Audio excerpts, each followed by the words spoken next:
네, 안녕하세요. 오늘은 피드백에 대해서 잠깐 설명을 하려고 합니다. 피드백이라고 하면 우리가 말하는 소리가 마이크로 들어가고 그 마이크가 다시 스피커로 재생이 되고 그 스피커의 소리가 다시 마이크로 들어가고 이게 계속 순환되는 구조를 우리가 피드백이라고 이야기를 합니다. 그러면 이런 피드백이 현상이 있으면 어떻게 되냐면 보통 뭐 피드백 또는 하울링이라고 표현을 합니다. 이제 방송을 하다가 중간에 뭐 삐 하는 소리가 난다든지 아니면 웅 하든지 뭐 좀 특정한 주파수가 소리 스피커에서 이제 재생이 계속 되고 있으면 이제 그런 현상들을 우리가 하울링이라고 표현을 하거든요. 이제 그런 것들을 방지하기 위해서 우리가 어떻게 해야 되는지에 대한 이야기를 잠깐 하도록 하겠습니다. 공간에 따라서 울림이 많은 공간도 있고 또 피드백이 잘 뜨는 공간도 있고 그래요. 어떤 경우에 피드백이 잘 뜨냐면 울림이 많을수록 좀 잘 뜹니다. 그러니까 천장이 낮고 그다음 벽의 소리가 다 튕겨 나올 때 이제 그땐 소리 조금만 높여도 피드백이 떠서 우리가 원하는 크기만큼 소리를 방송을 할 수가 없어요. 그래서 이제 예술회관이나 어떤 강당, 세미나실, 뭐 예배당 이런 데 가보면 이제 요런 식으로 흡음 처리들이 돼 있는 것들을 볼 수가 있어요. 이건 뭐 녹음실 같은 경우만 저렇게 돼 있겠죠. 근데 모든 공간을 요렇게 해주면 좋지만 이렇게 할 수 없는 경우들이 많아요. 그래서 우리가 어떻게 세팅을 하고 어떻게 조절을 하는지 이제 그거에 대한 이야기를 잠깐 하려고 합니다.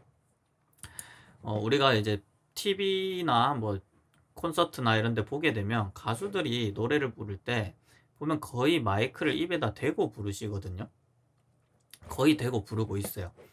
근데 이제 녹음을 하는 데를 보면 이제 그 뭐지 마이크와 보컬의 이제 공간이 좀 어느 정도 띄워져 있는 걸 볼 수가 있죠.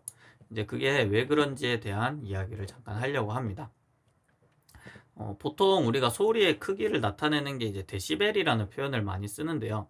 이제 그 데시벨 같은 경우는 소리가 2배 커지면 3데시벨이 올라가요.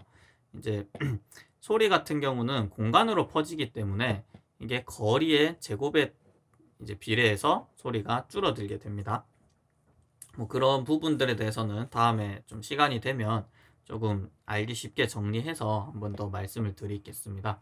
이제 가장 중요한 부분이 뭐냐면 스피커와 마이크 또 마이크와 보컬 사이의 거리 이게 피드백을 일으키는데 가장 중요한 요소라고 생각을 하시면 돼요. 이제 스피커에서 어느 정도 크기가 나와줘야 객석에 들리는데 이 소리 크기가 또 일정한 크기가 넘어가면 마이크에 다시 그 소리가 들어가기 쉽겠죠. 그래서 이제 그 관계에 대해서 우리가 좀 생각을 많이 해야 돼요. 그래서 그 가수들이 입에 가장 바짝 붙이는 이유가 뭐냐면 마이크와 보컬의 사이는 짧을수록 좋고요. 스피커와 마이크의 거리는 멀수록 좋습니다. 어떻게 보면 너무 당연한 이야기이긴 한데 네, 그렇게 생각을 하시는 게 좋아요. 이제 부득이하게 스피커가 마이크 뒤에 있는 경우가 있어요. 또는 요즘에 이제 세미나실 같은 데 방송 시스템 되는 데 가보면 천장에서 내려오는 마이크도 있습니다. 이제 그런 경우에는 스피커가 이제 천장에 달려서 밑으로 이렇게 내리는 경우들이 있는데 이제 그런 경우는 그 스피커의 밑에 위치에서는 좀 피해서 방송을 해주시면 되겠습니다. 어, 스피커가 이제 뒤쪽에 있는 경우는 뭐 어떻게 최대한 멀리 도망가셔서 네, 앞쪽에서 이제 이야기를 해주시면 되고요. 보통은 스피커가 이제 무대보다 좀 앞쪽에 있는데 저음 같은 경우는 좀 둥글게 퍼지거든요. 이제 소리가 이제 앞으로만 뻗어나가는 느낌이라기보단 이제 스피커 기준으로 둥글게 퍼지는 느낌이라서 이제 마이크랑 스피커가 1m 이상 떨어져 있다라고 생각을 하시면 특별히 이제 문제가 생길 일들은 잘 없을 거예요.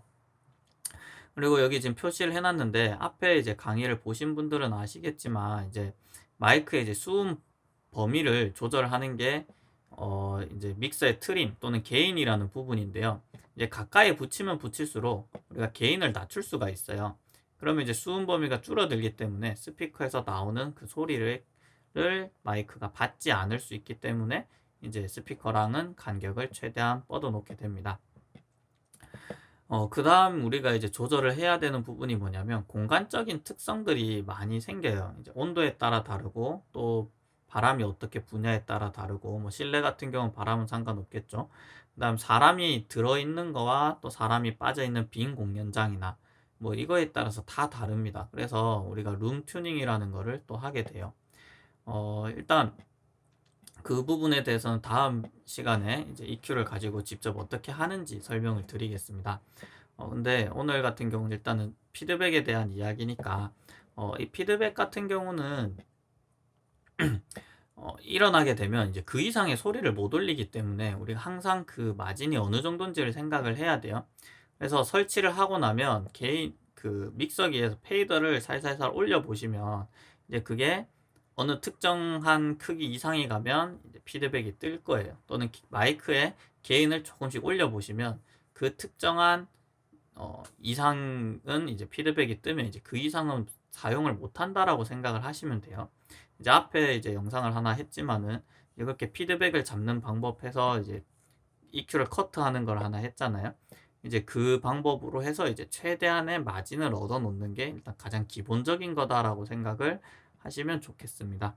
네, 오늘은 이제 여기까지 하고 다음 시간에는 진짜 EQ를 가지고 룸 튜닝 어떻게 하는지, 그 다음에 EQ가 없는 상황에서 어떻게 하는지, 이제 그거에 대해서, 네, 오늘은 여기까지 하고요. 다음 시간에는 이제 EQ를 가지고 룸 튜닝을 하는데, 보통 이제 그거를 사용을 할 때 우리가 핑크 노이즈라는 것들을 주로 많이 씁니다. 또는 화이트 노이즈를 사용을 하기도 하고요. 이제 그런 장비들이 있을 때랑 없을 때랑 이제 차이가 있거든요. 뭐 측정용 마이크를 물어서 이제 보통 우리가 RTA라고 부르죠. 이제 그게 뭐냐면 리얼 타임 아날라이저 약자인데, 이제 RTA라는 장비가 있어요. 이제 측정용 마이크를 통해서 이제 그 장비에 연결을 해서 그래프를 보면서 잡아가는 게 정석이고요. 이제 그게 없더라도 우리 보통 그런 걸 많이 안 들고 있으니까 없더라도 어떻게 잡아가는지 이제 확인을 하시면 되고요. 요즘에 휴대폰에도 RTA들이 있어요. 이제 정확한 측정값이 나오지는 않지만 이제 뭐 귀로만 들어서 내가 나를 좀 잘 못 믿겠어 하시는 분들은 이제 그런 장비들을 조금 활용을 하셔도 좋겠습니다. 네, 오늘은 여기까지 하겠습니다. 감사합니다.